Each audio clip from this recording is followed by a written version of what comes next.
Hey y'all, welcome back to my channel. Today we are talking a little bit more about ear stretching. More specifically, what to do if you've realized you've started stretching incorrectly. Now I know this is a common experience for many folks. Maybe you really thought you did your research and you figured things out the right way. Maybe you got misled by a friend who had bad information. Maybe even you went and saw a piercer who didn't know or didn't tell you good information. Either way, you've started your stretching journey, you've realized you're going about it wrong. What do you do? How do you get back on track with your stretching journey? What are the steps that you take? Let's talk about it. And just a quick note, this video is for people who are not like in immediate emergency with their ears. This is not for folks who have just blown out, who have just torn their ears, whose ears are bleeding or angry or anything like that. This is just for folks who have started stretching maybe with unsafe techniques or unsafe materials, who are a little lost and confused about how to get on track with safe stretching. I think I'm going to do a video about what to do if you have a blowout or a tear. If you'd like to see me do a video like that, let me know in the comments down below. But yeah, that's really who this video is for. So step one, you realize you're stretching incorrectly. Let's get you some better quality jewelry and better quality supplies.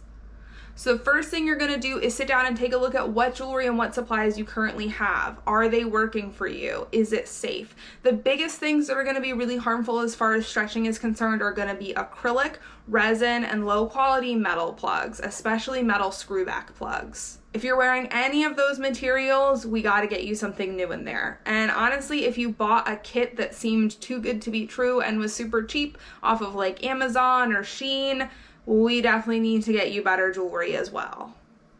Now, why is jewelry the starting point? Because jewelry can cause a lot of issues that people experience during the stretching process. Obviously, you can be really allergic and really sensitive to certain materials. We've all seen pictures of people who've worn acrylic jewelry and their ears have gotten, it's bad. It's not pretty.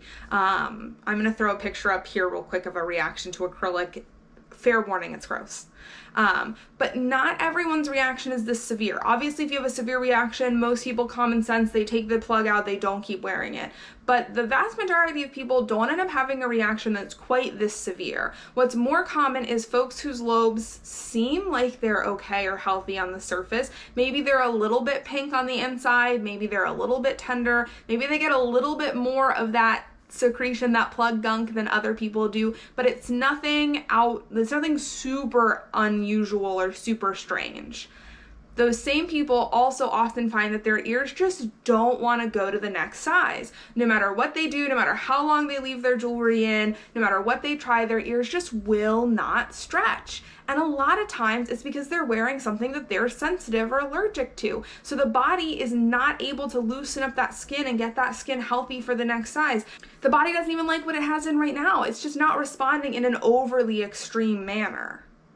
So when I see people who've been stretching incorrectly and wearing this jewelry that they're reacting to for a long time, typically one of the first things I do is I swap them to something safe. Glass is my favorite. And within a couple of months, they come back and they go, oh my God, Lynn, the difference in how my lobes feel is incredible. They weren't actively bothering me before, but now that I have high quality jewelry in, I realize how unhealthy my lobes were before. So first step, you gotta get better quality jewelry. If you've already been wearing low quality or unsafe jewelry, I'm going to suggest going with glass just because it's going to be the safest, most hypoallergenic bet. For those of you who are not aware, I do work with Glassware Studios. They're a super amazing glass body jewelry company here in America. My discount code is Lynn. It'll get you 20% off your first order, and that'll help save you some money on swapping over to some better quality stuff. Now, you could do high quality stone, but it can be tricky to find high quality stone in single flare. The majority of the stone on the market is lower quality or poorly finished. It can have nicks or surface imperfections, and especially if you've already been stretching unsafely, I always suggest playing it safe and swapping to something that's very inert, that's very hypoallergenic and body safe, and high quality glass is going to be that. I would order just whatever you need in your size, maybe 1 or 2 sizes more. I wouldn't order a whole bunch until you get your ears a little bit healthier. Step 2 is changing your method of stretching. So if you've been using unsafe methods to stretch, if you've been using tapers or tape or weights, all of those are unsafe methods for stretching. Tapers can force stretches way too quickly and can cause you to tear and blow out. Tape, there's no tape that's designed for wear in the human body, and it's really easy to accidentally over or under wrap it, leading to tearing and blowing out, not to mention how much bacteria and gunk gets collected in tape. No tape.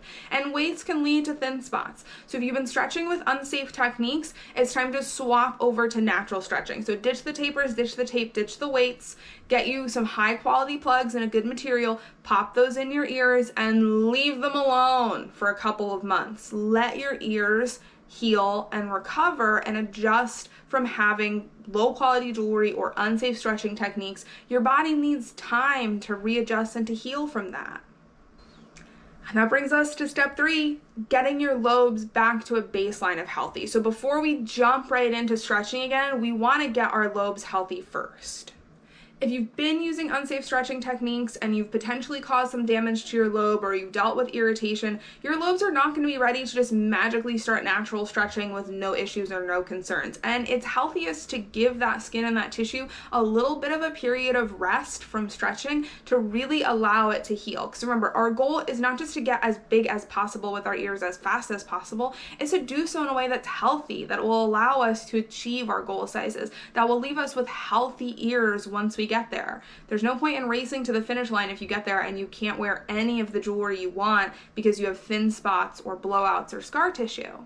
So I suggest giving your ears anywhere from 3 to 6 months, depending on how irritated they were to begin with or what happened before you swapped to safer techniques, and just keep them at the size that they're at. I would do regular massages with some sort of oil or balm or lotion that is safe for your skin. So always do a patch test first. Everyone's skin is different. Some people love oils. I love oils. They can be pore clogging for others. Some people love stretching balms. Me personally, they don't do enough to moisturize, but they're great if you need something lighter weight. And some folks need straight up just mild lotions. Balms and oils are too clogging for their pores. So do a patch test, see what works that doesn't irritate your ears, and I would do daily massages for that full 3 to 6 month period with whatever product you choose to use. Really take care of your ears, listen to them, and look for skin health too. You want to see the tissue on the inside of your ear becoming more of a healthy, normal skin tone color. You don't want it to look pink or red or wet. And once you swap to better care and better materials, you'll see that change happen. But it doesn't happen overnight. It is going to take a couple of months to really notice that difference in the health of your lobes. Once you've gotten your ears healthy and happy, once you've been wearing high quality jewelry for a little bit, once you've given your ears a break to recover, then you can resume stretching with natural stretching. And I'm going to link my video all about how to stretch naturally and safely in the comments down below, and I'm going to try and put it in the video. I'm not that YouTube savvy yet, so I don't know if I know how to do that, but I'm going to try. And that'll show you all about how to naturally stretch. So once your ears are reset and happy and comfy, you can move on to starting the natural stretching process, and you'll start with those 1 millimeter increments and you'll go slow. Now, if your ears were really irritated from what you were wearing before, you might need to start with half sizes with 0.5 millimeter increments if your ears are being really stubborn. And this can happen to people who are more sensitive to certain materials and were wearing a material they were reacting to for a longer time. But don't fret, don't worry, you will get back on track, your lobes will get healthier, it's just gonna take time. Safe stretching is all about patience and really being willing to prioritize the health of your lobes and listening to your body over just getting as big as fast as possible. And honestly, it is so worth it to take your time, go slowly, and treat your ears well. I see too many people who massively regret stretching too fast or stretching with tapers or unsafe jewelry because now they either can't make it to their goal size or they can't wear the jewelry that they want to wear. So please take care of your ears. You only get one pair of them. As per usual, if you like this content and you like what I'm putting out, please hit like and subscribe. And if you want to see me talk more about what to do with stretching, especially with like blowouts or tears or just kind of any more stretching content in general, let me know in the comments down below, and hopefully we hang out soon. Have a great day.